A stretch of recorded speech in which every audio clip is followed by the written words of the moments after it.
جو شخص اللہ کا تقوی اختیار کرے گا اللہ اس کے لیے راستہ پیدا کر دے گا، جہاں بالکل نظر نہیں آئے گا کہ کوئی راستہ، اللہ راستہ پیدا کر دے گا۔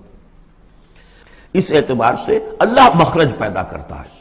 تم صحیح طریقے پر چلتے رہو، تقوی اختیار کرو، صحیح راستے پر جد و جہد کرو، یہ کام اللہ پر چھوڑو۔ کب اسے منظور ہے اس کا کامیاب ہونا؟ جب ہوگا وہ راستہ ایسا کھول دے گا کہ تمہیں گمان بھی نہیں ہوگا۔ وَيَرْزُقْهُ مِنْ حَيْثُ لَا يَحْتَسِبُ، اور اسے رزق دے گا وہاں سے جہاں سے اسے گمان بھی نہیں ہوگا۔ تو اللہ تو کہتا ہے راضی میں ہوں، ہے ایمان اور یقین اس پر، کر کے دیکھو تو صحیح، اس پر اعتماد تو کرو۔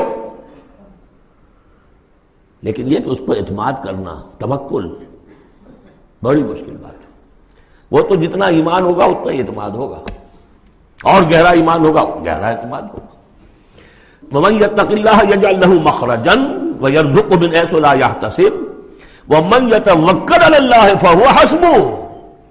یہ تو ابھی تقویٰ والے کی بات ہے کہ وہ وہاں سے رزق دے گا جہاں سے اسے ملے گا بھی نہیں، اور جس نے اللہ پر توکل کر لیا تو وہ اس کے لیے بہت کافی ہو جائے گا۔ توکل کر کے تو دیکھو، حسبہ وہ اس کے لیے کافی ہے۔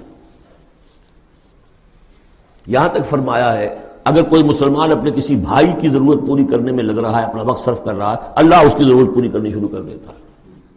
فکر ماں در کار ماں آزار ماں، کار ساز ماں بے فکر کار ماں، میرا کارساز میرے کاموں کی فکر کر رہا ہے، میں نے اپنے آپ کو اس کے کام کے لیے لگا دیا۔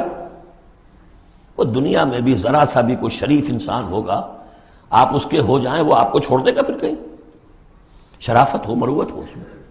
آپ اللہ کے بن کر تو دیکھیے، پھر وہ کارساز ہے، کارساز ماں بے فکر کار ماں، فکر ماں در کار ماں آزار ماں۔ جب میں اپنے معاملات کی فکر خود کرتا ہوں، کوئی نہ کوئی ٹھوکر کھاتا ہوں، کوئی نہ کوئی غلطی کرتا ہوں، آزار اپنے سر کے اوپر پیدا کر لیتا ہوں۔